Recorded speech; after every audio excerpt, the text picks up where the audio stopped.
Odading, itu viral, mungkin ada sisi marketingnya. Sampai si Ade Londok pun diistilahkannya S3 marketing gitu kan.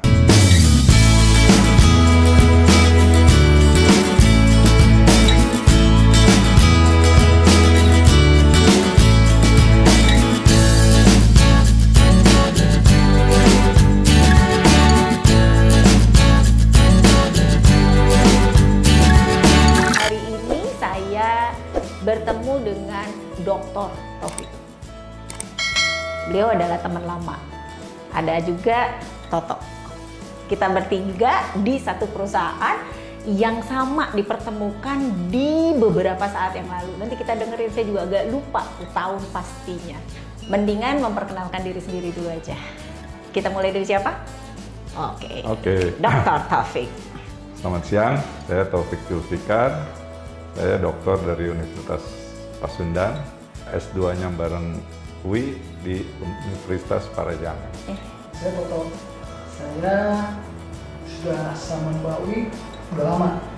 Sempat pencar, sekarang gabung lagi. Ya, kita dipertemukan dan ketemu lagi. Itu apa ya kalau di dalam bahasa Jawa tuh, ketemu, bola bali ketemu gitu loh. Kayak orang ono liyane gitu ya. Jadi bola balik ketemu lagi. Emang seru banget ya. Kita ketemu S2 itu pas saya di perusahaan yang lain ya. Saya udah pindah ke perusahaan. Nah, pertemuan kali ini tuh aku tertarik dengan satu hal yang lagi happening. Viral. Mungkin suka nonton YouTube atau sosial media atau berita-berita, kan ada hoax, ada viral, ada promotion atau strategic marketing lainnya. Nah, yang kita mau obrolin nih viral and promotion atau strategic marketing lainnya. Itu kena gimana sih? Nah, karena kita ketemunya dia as a doctor dong. Apalagi bidang spesialisnya marketing. Jadi aku interesting banget untuk berbagi ini kepada para pemirsa yang setia menonton kita. Viral itu kalau aku lihat ya, ini versi yang aku tonton, ada sesuatu yang sangat tidak bagus. Itu viral. Contohnya, waktu ada kejadian orang ngasih pas puasa ya, ngasih itu loh apa? Bingkisan sampah. Tapi batu apa sampah gitu. Nah, itu kan viral. Nah, terus kemudian terakhir nih di Bandung nih ada nih Odading. Itu juga viral. Nah, sehingga saya curious banget. Viral bagaimana, kenapa viral, terus negatif positif, terus VS promotion tuh. Kalau saya sih lihatnya yang sampah saya pikir nggak perlu dibahas lah ya. Itu negatif. Itu viral negatif. Kalau yang Odading, itu viral, mungkin ada sisi marketingnya. Sampai si Ade Londok pun diistilahkannya S3 marketing gitu kan. Bagian dari strategi itu memang ada dua hal untuk supaya dia tuh menjadi unggul. Pertama adalah cost leadership atau murah. Yang kedua itu adalah diferensiasi atau beda. Itu Potter punya. Ya betul. Jadi itu adalah teori dari Potter. Yang ketiga itu fokus lah di situ. Tapi yang kita bahas ini dua. Dari viral yang Ade Londok ini, saya pikir yang kedua itu yang jadi beda itu. Beda itu diferensiasi. Bisa diferensiasi. Beda itu bisa produknya, bisa cara pemasarannya, dan Ade Londok itu gayanya. Nah, Ade Londok ini beda.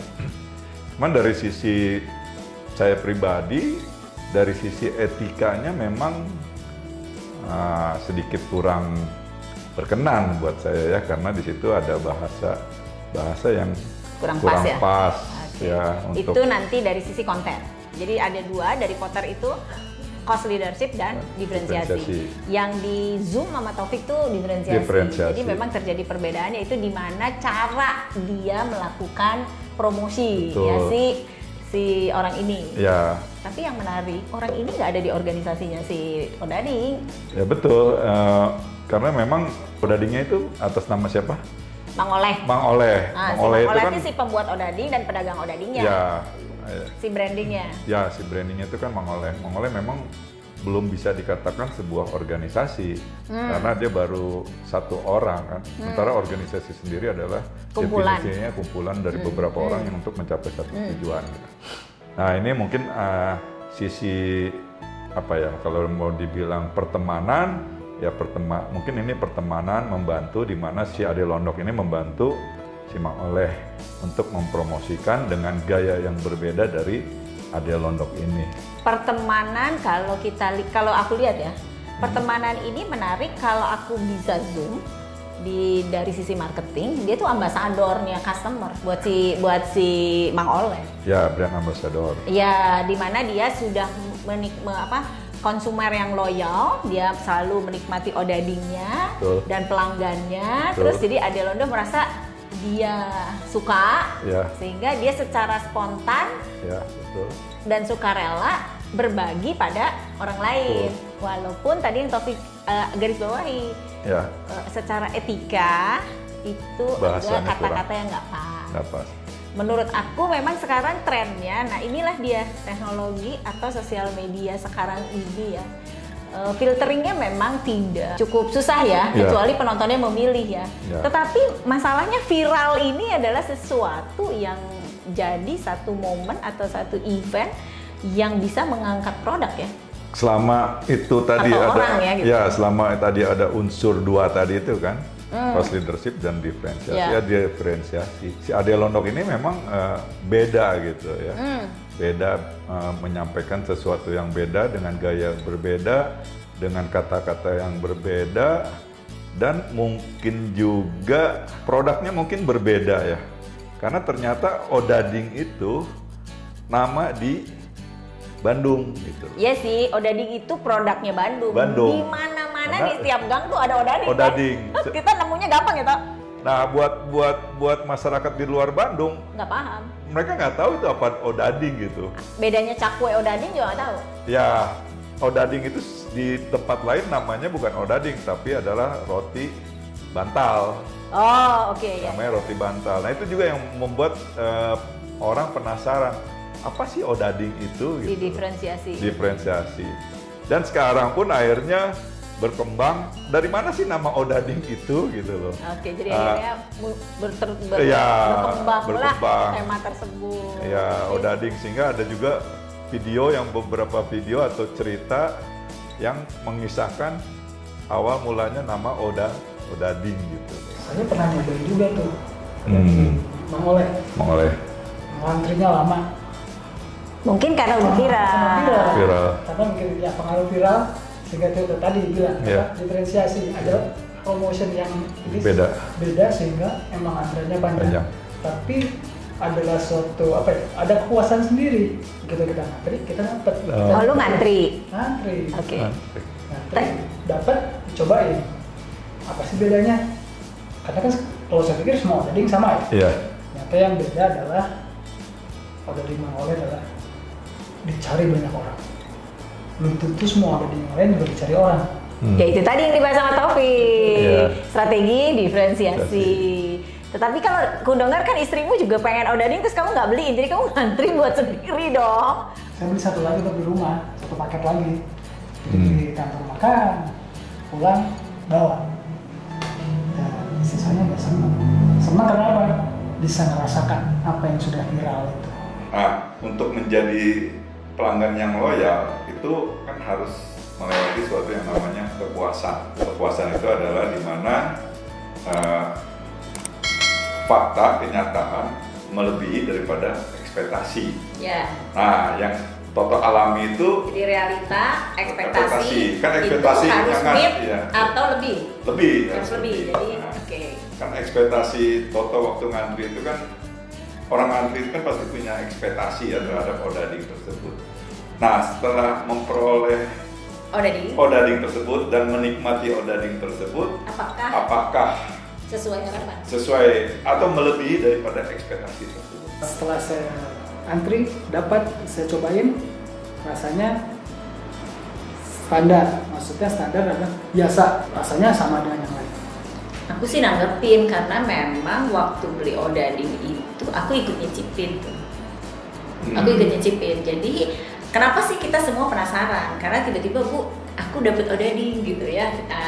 Tato bilang gitu, oke, aku nikmatin dong, aku bahagia. Ada tuh kalau nggak salah di IG aku. Akhirnya aku menikmati Odading gitu. Saat aku coba menikmati memang adalah antara ekspektasi yang sangat tinggi, di mana wow ngantri banget gitu. Jadi pasti punya ekspektasi tersendiri gitu tentang rasa. Nah, ekspektasi saya, ekspektasi Toto, bisa jadi ekspektasi Taufik beda dong. Nah, ini membuat loh kok biasa ya, mungkin kalau nggak ngantri rasanya nampak lebih enak, tetapi ketika ngantri punya ekspektasi rasa gitu. Nah, ini sebenarnya maintain ini nih satisfaction yang disebut sama Taufik. Jadi bagaimana antara realita sama harapan. Kadang-kadang harapannya kan jauh di atas realita atau bahkan melebihi jadi satisfaction, maka jadi ambassador. Yang didengarkan, yang dirasakan oleh Ade Londo itu dia ekspektasinya melebihi. Ya itulah efek negatif dari sesuatu yang viral itu akhirnya menimbulkan ekspektasi yang tinggi gitu ya. Melebihi ekspektasi yang tinggi karena ya itu viral, dan memang berdasarkan pengamatan sesuatu yang viral itu memang nggak bertahan long time ya. Nah ini yang seru, yang gue juga mau ini. Long time, apapun yang viral itu kecenderungannya memang tidak long time. Sesaat aja ya? Ya, nah sesaat atau 2 saat itu tergantung daripada si produsen yang memaintain supaya bagaimana caranya supaya long time gitu. Nah tentunya nggak bisa juga distandarisasi bahwa oke, dan berdasarkan pengalaman yang viral itu menjadi nampaknya short term, nampaknya ya. Bagaimana kita sekarang ini berbagi agar sesuatu yang viral itu udah satu moment of truth kan, itu udah satu momentum kan, dimana itu promotionnya udah sangat hebat. Kalau dari sisi marketing mix, satu poinnya adalah promotion kan.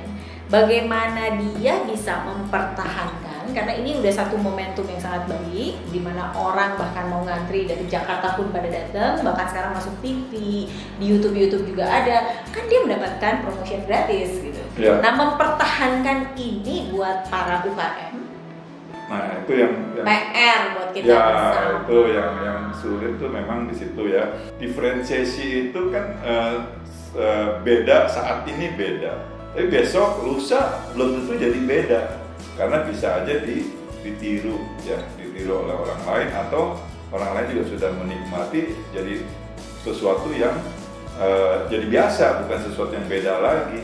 Nah itu yang makanya diperlukan UMKM itu inovasi terus, kreativitas terus, menciptakan produk atau promosi atau apapun yang jadi berbeda lagi gitu. Atau perusahaan yang sama entry masuk ke dalam persaingan. Jadi itu adalah five quarter ya. Dimana adalah bila ada new entry atau existing.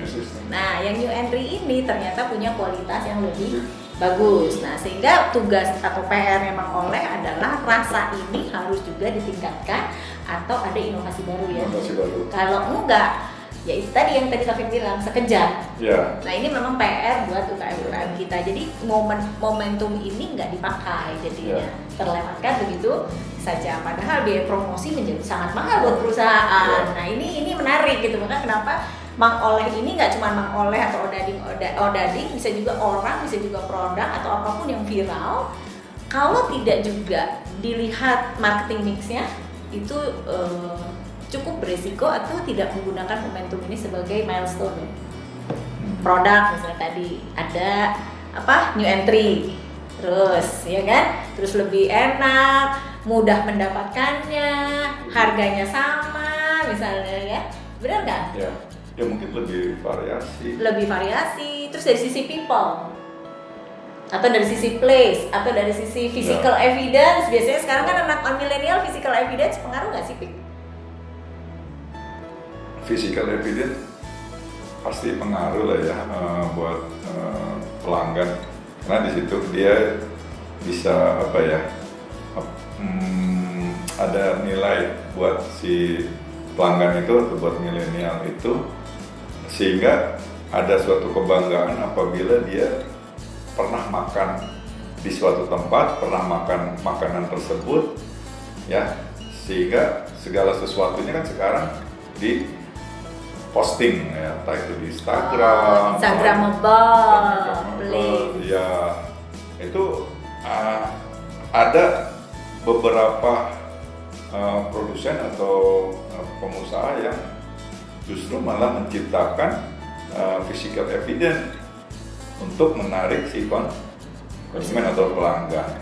Ya, seperti tempat-tempat hiburan di tempat-tempat wisata di Bandung, kecenderungannya kan lebih banyak dia menjual tempat-tempat yang Instagramable gitu. Iya, jadi memang para UKM yang sekarang saya ada videonya yaitu beli sama teman. Tantangannya adalah yang pertama pasti produk, gimana kita bisa standarisasi sesuai harapan yang sudah dirasakan oleh pelanggannya. Terus kemudian juga bagaimana kita tetap bisa melakukan inovasi-inovasi, itu juga tadi disampaikan oleh Taufik. Terus bagaimana juga evidence-nya, apakah Instagramable, kayak misalnya kalau gerobaknya itu dimodifikasi lebih trendy misalnya ya. Terus penempatan foto-foto odadingnya gitu ya, jadi atau penampilannya si Mang Olehnya, walaupun tetap seperti itu, tetapi ada sesuatu yang orang itu nampak ya, benar-benar kayak ada beberapa mahal, kan? Ada beberapa contoh yang penampilan pedagangnya itu memang ada yang pernah saya lihat yang ala cowboy gitu ya, dia jualannya kalau nggak salah kue balok tapi dia rapi, bukan maksudnya tampilan dia dagangnya itu bergaya koboi gitu, jadi malah jadi menarik gitu. Ya. Aku pernah ke Pekalongan. Ya, gaya unik itu, beda itu kan, dia berbeda gitu. Aku pernah ke Pekalongan. Jadi di Pekalongan itu ada di pinggir jalan ada kopi, itu kopinya itu jualan itu sampai jam 12 malam. Warung kayak si Mang Oleh yang bikin aku tertarik dan terkenal. Ya. Kopi itu si pedagangnya itu sangat rapi dan mendedikasikan diri untuk kopinya. Jadi semua ditatanya itu dengan hati gitu ya, dengan sangat. Orang tuh ya udah duduk di pinggir jalan tapi di warungnya dia jadi pengen datang ke situ, either sampai jam 12 malam. Kebayang nggak? Oh mungkin di kita ada Cek Mar. Pernah dengar? Ya. Warung nasi ya. Pernah nyicipin? Pernah nyicipin nggak? Dan biasanya tuh waktu itu ingat kan bos kita? Malam tuh. Ya kan sebenarnya banyak sih ya untuk menjadi beda itu banyak ya. Seperti ada sedikit atraksi-atraksi dalam penyajian juga itu bisa jadi menarik pelanggan ya. Oh iya kayak ada telur dilempar gitu si chef ya. Pedagang kopi yang dengan kopi yang itu tarik ya. Iya. Atau kalau kita pernah jalan-jalan juga yang penyajian jual es krim dengan Turki es krim itu dengan gaya atraktif.